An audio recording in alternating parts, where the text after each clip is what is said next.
देखिए, इस वक्त की सबसे बड़ी खबर हम आपके सामने लेकर आए हैं। देखिए, आपको बता दें कि बिहार विधान परिषद की 10 सीटों के चुनाव और उपचुनाव में सत्तारूढ़ एनडीए 9 सीटों पर कैंडिडेट उतारेगा, जबकि एक सीट विपक्ष के हिस्से में जा सकती है। एमएलसी की 9 सीटों पर 6 साल के टर्म के लिए द्विवार्षिक चुनाव हो रहे हैं, जबकि पूर्व सीएम नीतीश कुमार की छोड़ी गई एक सीट पर 4 साल के बचे कार्यकाल के लिए उपचुनाव होना है। नामांकन 1 जून यानी आज से शुरू हो गया है और अगले सोमवार 8 जून को पर्चा भरने का काम बंद हो जाएगा।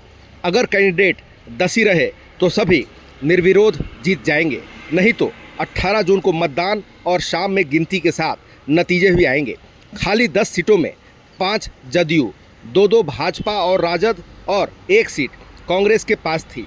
आपको बता दें कि जिन नेताओं की खाली की गई या कार्यकाल पूरा होने के बाद खाली हो रही सीटों को भरने के लिए ये चुनाव और उपचुनाव हो रहा है, उनमें मुख्यमंत्री सम्राट चौधरी, पूर्व सीएम नीतीश कुमार, जेडीयू के मंत्री श्री भगवान सिंह कुशवाहा, भाजपा के राष्ट्रीय मीडिया सह प्रभारी संजय मयूख, जदयू के गुलाम गौस, कुमुद वर्मा और भीष्म सहनी, राजद के सुनील कुमार सिंह, मोहम्मद फारूक और कांग्रेस के समीर सिंह शामिल हैं। विधानसभा में सदस्यों की कुल संख्या 243 है।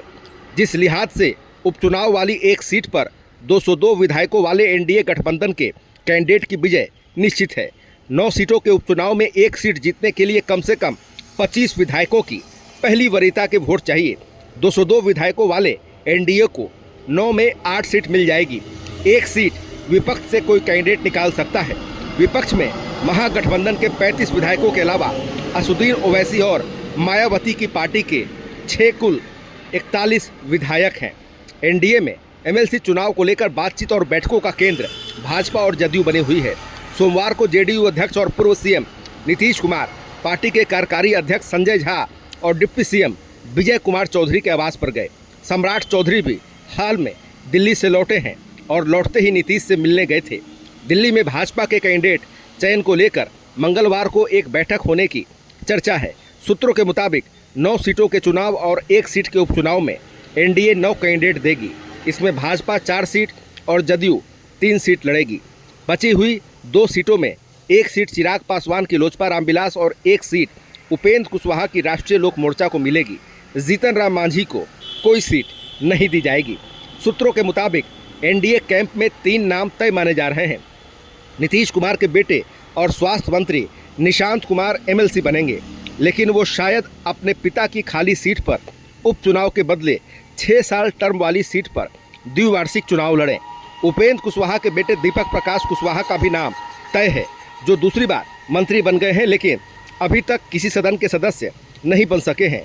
भाजपा से संजय मयूख का नाम अगले कार्यकाल के लिए तय माना जा रहा है, क्योंकि वो राष्ट्रीय नेतृत्व के करीबी हैं और दिल्ली में पार्टी के मीडिया मैनेजमेंट में अहम भूमिका निभाते हैं।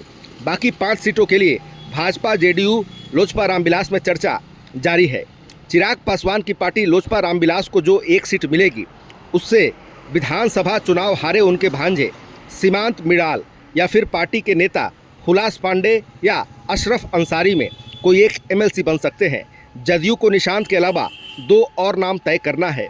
जो नया होगा या पुराना कहना मुश्किल है। नीतीश कुमार ही इसका अंतिम फैसला लेंगे। भाजपा में संजय मयूख के अलावा 3 और नाम तय होना है।